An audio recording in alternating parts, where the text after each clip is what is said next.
आप सभी को नमस्कार। मैं डॉक्टर अमित विश्वास। आज इस वीडियो में बात करने वाला हूं बरसात यानी वर्षा ऋतु।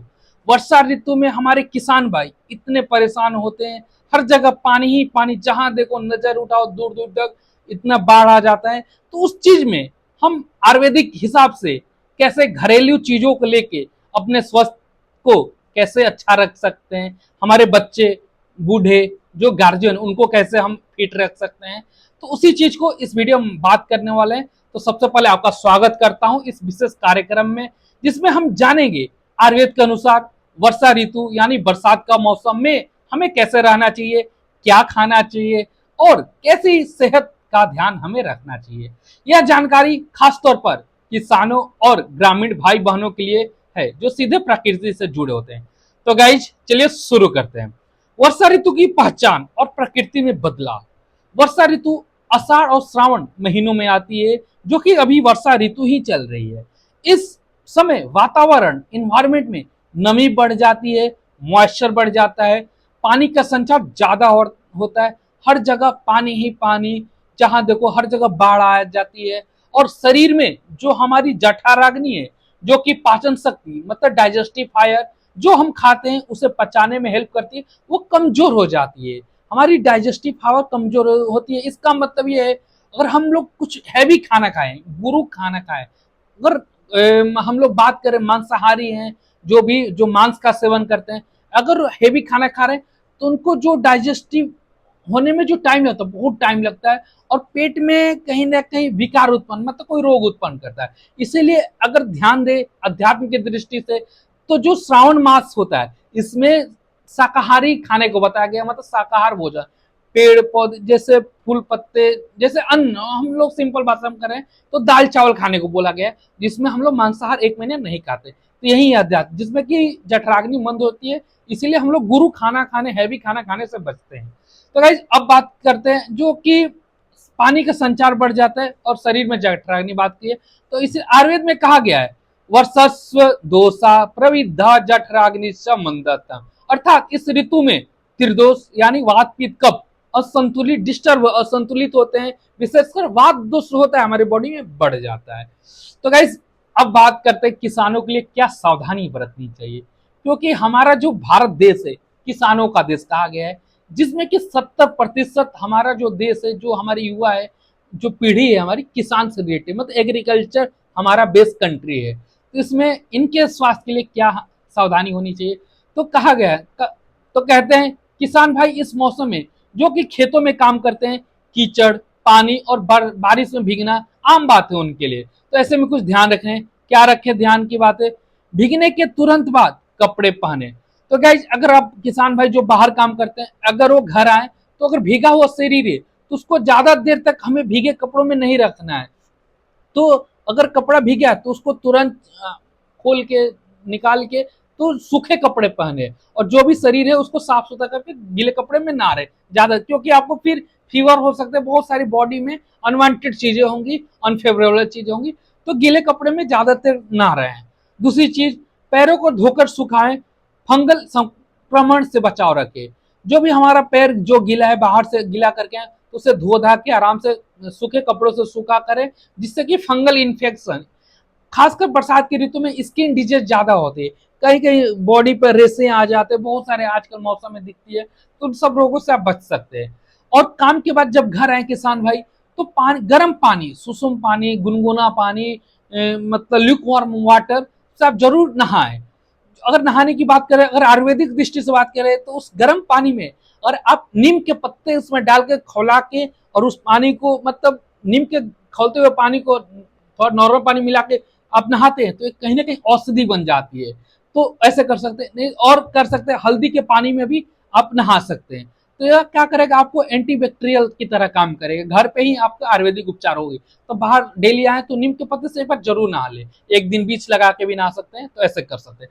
ये तो रही क्या करना चाहिए। अब बात करते हैं क्या नहीं करना चाहिए। तो गीले कपड़ों में ज्यादा देर तक नहीं रहना चाहिए। ठंडी चीजें जैसे दही, बासी खाना, ठंडा पानी, फ्रिज के चीजें, फ्रिज की हुई रखी हुई चीजों को कमी का है, क्योंकि ठंडा बरसात में ठंडा ही मौसम होता है, और ठंडे में ठंडे करे तो आप विरुद्ध चिकित्सा कर रहे हैं, तो विरुद्ध खाना नहीं खाना है, तो ऐसे बचे। रात में खुले में सोने से बचे, क्योंकि बरसात के दिनों में ऐसा देखा गया कि बरसात के दिन में सांप जो स्नेक्स होते हैं वो ज्यादा बाहर इधर उधर घूमते हुए नजर आए, तो बाहर अगर सोएंगे तो आपको कहीं ना कहीं डेंजरस साइन है, तो आप घर में सेफ जगह ही सोएं, इसलिए कहा गया है। और गाइज अब बात करते हैं भोजन और दिनचर्या। क्या आपकी डाइट होनी चाहिए, दिन भर क्या आप खाएं, कैसे रहें, और लाइफ स्टाइल कैसी होनी चाहिए।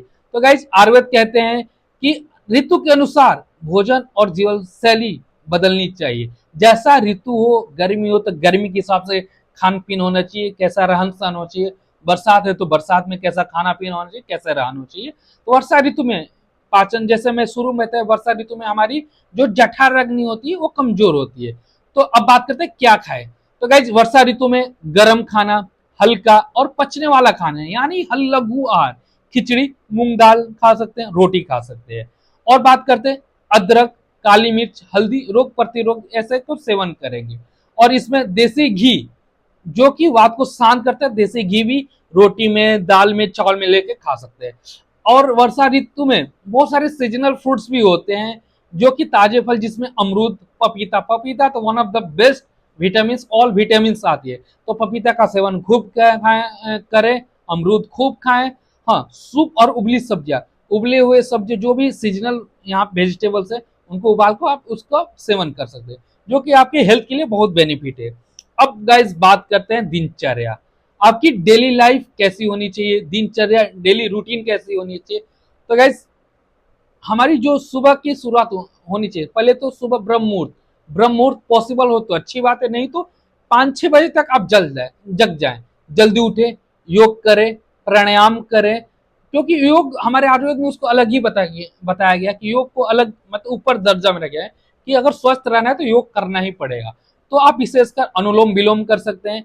हाँ, दिवा स्वप्न मना किया गया, दिन में आप ना सोए, क्योंकि दिन में सोने से वात बढ़ता है, और ऐसे ही हमारी जठराग्नि मंद हो चुकी है और मंद हो जाएगी, इसीलिए दिन में सोए नहीं, रात में प्रॉपर टाइम में सोए, जिससे पाचन और कमजोर ना होगा।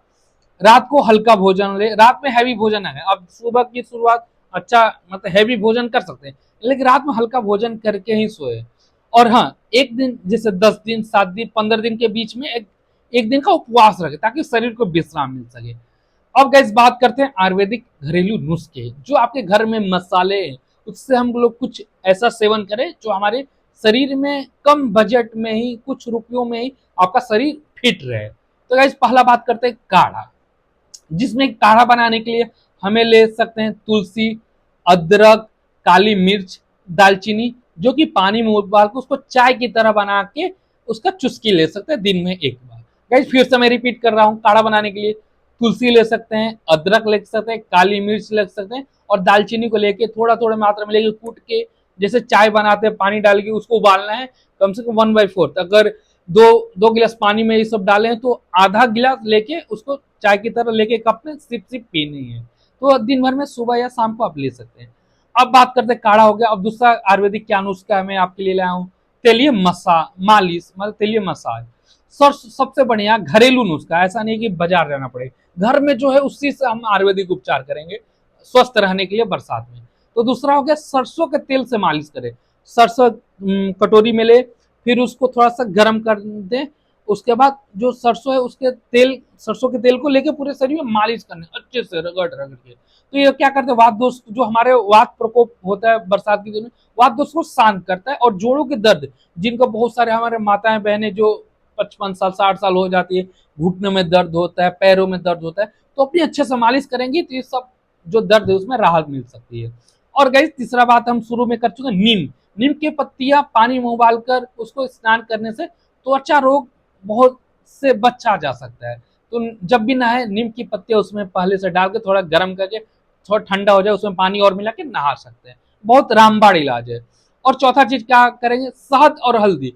खाली पेट 1 चम्मच शहद प्लस चुटकी भर हल्दी लेके उसका हम लोग सेवन कर सकते हैं, जिससे हमारी इम्यूनिटी बूस्ट हो सकती है, हमें जल्दी रोग की हमारी होने की आशंका नहीं रहेगी।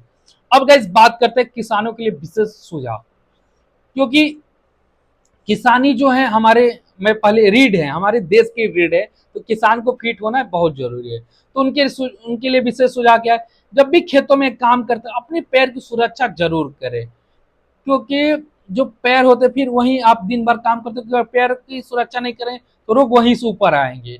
तो जब भी बाहर जाएं खेतों में जाए तो पैरों में थोड़ा मोटे जो जूते होते हैं, गमबूट बोलते हैं, उसको आप पहन सकते हैं। और दूसरी चीज, जल जनित रोगों जैसे डेंगू मलेरिया से बचे। जब भी सोए मच्छरदानी का जरूर प्रयोग करें।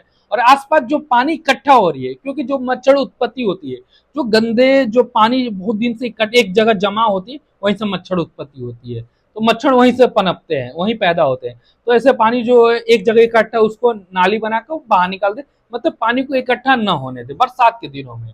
ठीक है। और तीसरा चीज, ओआरएस का घोल बनाकर रखे जरूर। बहुत लोगों को दस्त हो जाता है, डिहाइड्रेशन हो जाता है, तो ओआरएस बनाने का मैं बता देता हूँ। उसका पानी लेना है, सिंपल सा, नींबू हो गई, नमक हो गया और चीनी मिलाते, बस घोल बनाना है इसका। फिर से नींबू, चीनी और नमक तीनों पानी का घोल बना के हमें ओआरएस टाइप का बना के हमेशा पीते रहना है बीच बीच में, जिससे डिहाइड्रेशन बॉडी में नहीं होगा, हमारा जो सोडियम कैल्शियम लेवल है वो इलेक्ट्रोलाइट बैलेंस हो सके। और गाइज सबसे इंपॉर्टेंट चीज, बच्चे और बूढ़ों का खास ख्याल रखें। हमारी जो युवा पीढ़ी है वो तो उनका इम्यूनिटी तो स्ट्रांग होता है, तो वो तो बच जाते हैं, लेकिन बूढ़े और बच्चों पर जल्दी इफेक्ट होते हैं, तो अपने लिए जरूर खास ख्याल रखें। तो गाइज आज का यही था वीडियो। तो प्रिय साथी, वर्षा ऋतु प्रकृति का वरदान है, लेकिन यह मौसम बीमारियों का भी कारण बन सकता है। तो अगर हम आयुर्वेदिक जो भी हम लोग 4-5 पॉइंट पे बात किए, अगर वैसा दैनिक दिनचर्या बना दे तो वर्षा ऋतु में आप बाकायदे बच सकते हैं और दूसरे को भी बचा सकते हैं। तो थोड़ा सा ध्यान और थोड़ा सा परहेज हमें स्वस्थ, मजबूत और ऊर्जावान बनाए रख सकता है। तो ध्यान रखें, रोग से लड़ना नहीं, रोग को होने ही ना देना, यही है आयुर्वेद का मूल मंत्र। तो धन्यवाद, स्वस्थ रहें, प्रसन्न रहें।